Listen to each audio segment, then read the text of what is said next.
আসসালামু আলাইকুম সবাইকে। আশা করি সবাই ভালো আছেন, সুস্থ আছেন। নিয়ে চলে আসলাম আজকে নতুন একটা ভিডিও।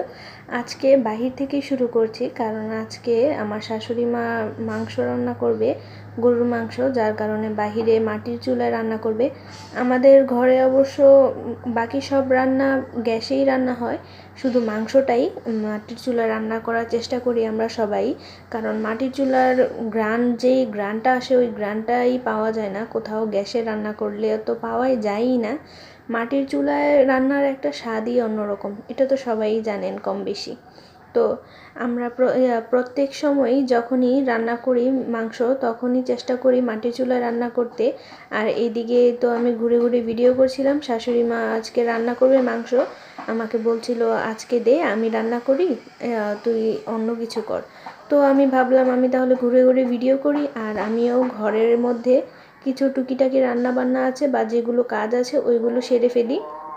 যার কারণে এখানে আমি বসে বসে এখানে পানিগুলো দেখছিলাম, পানিগুলো দেখতে কত সুন্দর দেখা যাচ্ছে। তো এইদিকে আমি সব কিছু গুছিয়ে গাছিয়ে দিয়ে আমি চলে গিয়েছিলাম ঘরে, গ্যাসে ডালটা রান্না করব, যেহেতু ওইদিকে একটা রান্না হচ্ছে এইদিকে আমি এইটা রান্না করে ফেলি। যার কারণে এখানে আমি পেঁয়াজ রসুন দিয়ে একসাথে তেলে ভেজে নিচ্ছিলাম একটু। তারপর আস্তে আস্তে আমি এখানে হলুদ টলুদ যা হয় লবণ সব কিছু দিয়ে দিব এখানে দিয়ে। আজকের ডালটা একটু ভুনা ভুনা ডালই রান্না করব, যার কারণে এখানে আমি টমেটো ফ্রিজে রেখে দিয়েছিলাম, যার কারণে ওইখান থেকে নামিয়ে তারপর এখানে দিয়েছি, যার কারণে এরকম দেখা যাচ্ছিল।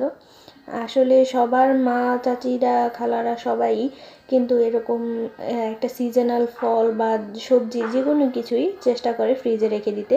তো আমার শাশুড়ি মাও ফ্রিজে টমেটোর সিজনে টমেটো রেখে দেয়, যার কারণে বাকি বছরটা পুরোটাই টমেটো আমরা খেতে পারি। তো আপনাদেরও কি এরকম হয় কিনা জানাবেন, আমার আম্মুও কিন্তু এরকম করে। তো এখানে আমি ডালটাকে ভেজে নিচ্ছিলাম। আর আপনাদের মধ্যে কারা কারা মাটির চুলায় রান্না পছন্দ করেন আমাকে কিন্তু জানাতে পারেন। মাটির চুলায় রান্নার তো স্বাদই হয় না। এই যে দেখুন কালারটা কত সুন্দর হয়েছে, আমার কিন্তু খেতে এখনই মন চাচ্ছে, কিন্তু একটু অপেক্ষা করি, অপেক্ষার ফল অবশ্য মিষ্টি হয়, যার কারণে আমি একটু অপেক্ষা করছি দুপুর হলে তারপর আমরা সবাই একসাথে খাবো।